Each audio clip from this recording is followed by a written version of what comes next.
అసెంబ్లీలో మాట్లాడిన ఇదే విషయంలో, కానీ ఒక్క నిమిషంలో మైక్ కట్ అయింది. బహుశా ఇక్కడ మైక్ కట్ కాదు కాబట్టి అద్భుతం మనం మాట్లాడుకున్న అవసరం ఉన్నది.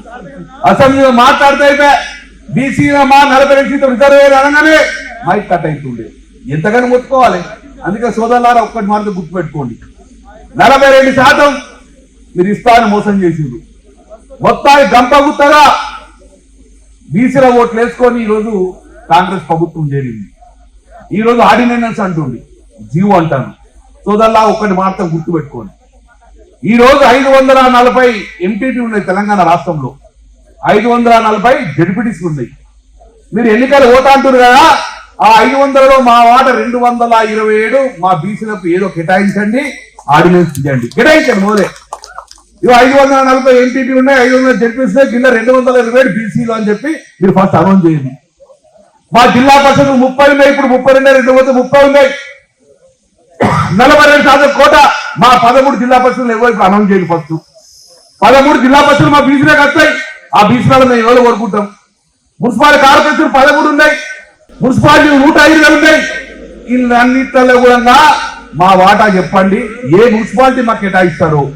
12,750 సర్పంచులు ఉన్నారు, మా వాటా మాకు కేటాయించి ఇవి అన్ని కూడా మేము బీసీలకు ఇస్తామని చెప్పేసి ఆ ఆర్డినెన్స్ గీసిన తర్వాతనే ఎన్నికల పోండి. కానీ మేము జీవో ఇస్తాం, ఆర్డినెన్స్ చేస్తాం, ఎవరో కోటుపై ఆవుతాం, మేమేం చేయాలని మోసపుచ్చే ప్రయత్నం చేయకు.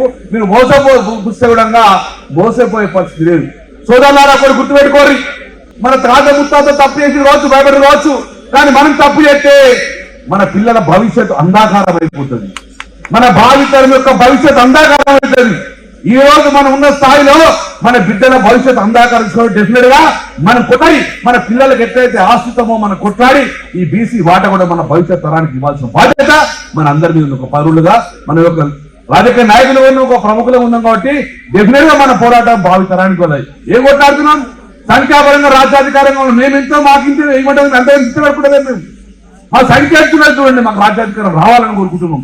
కాబట్టి సోదరులారా, ఈ రోజు ధర్నా చేసిపోవడం కాదు, ఈ ధర్నా ఎప్పటి వరకు కంటిన్యూ అవుతుందంటే 42% ఆర్డినెన్స్ కాదు, చట్ట సభలలో 90 షెడ్యూల్లో పొందుపరిచి ఆ చట్టం తీసుకొచ్చి మాకు చూపిస్తేనే మేము నమ్ముతాం. కానీ జీవో ఆర్డినెన్స్ చేయాలనుకుంటే 20 నెలలు ఎందుకు ఏం చేసినావు? మరి జీవో దాని రిజర్వేషన్ రావాలంటే, ఆర్డినెన్స్ దాని రిజర్వేషన్ రావాలంటే మరి 20 రోజులు ఎందుకు కాలం, 20 నెలలు ఎందుకు కాలం చేసినావు?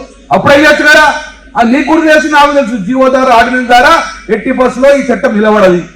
చట్టం నిలబడాలంటే తమిళనాడు తరహాలు ఇవ్వమని చెప్పినాం. మళ్ళీ ముఖ్యమంత్రిగా సూటిగా ఒకటే అడుగుతున్నాం, ఈ భారతదేశంలో ప్రప్రదంగా 42% దాటి రిజర్వేషన్ వచ్చిందంటే తమిళనాడులో వచ్చింది 69% దాకా. ఆ రోజు వాళ్ళు వేసింది జయలలిత జయలలిత అగ్రవర్ణాలు కావచ్చు, కానీ ఆ రోజు బీసీలకు రిజర్వేషన్ కావాలని చెప్పేసి ఆ రోజు చట్టంలో బీసీలో అసెంబ్లీలో తీర్మానం చేసుకొని అక్కడ ఉన్న మొత్తం మంది ఎమ్మెల్యేలు, ప్రతిపక్ష ఎమ్మెల్యే ఎంపీలను తీసుకుపోయి ఢిల్లీలో కూర్చున్నది. పివి నరసింహరావు ముఖ్యం ప్రధానమంత్రి చెప్పింది పివి నరసింహరావు.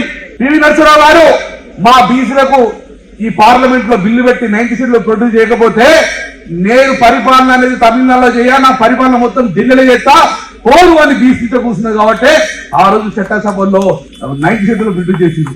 మరి ఏరా రేవంత్ రెడ్డి పోయినావా? ఢిల్లీకైనావా? మమ్మల్ని పట్టుకపోయినావా? ప్రధానమంత్రి కలిసినవా?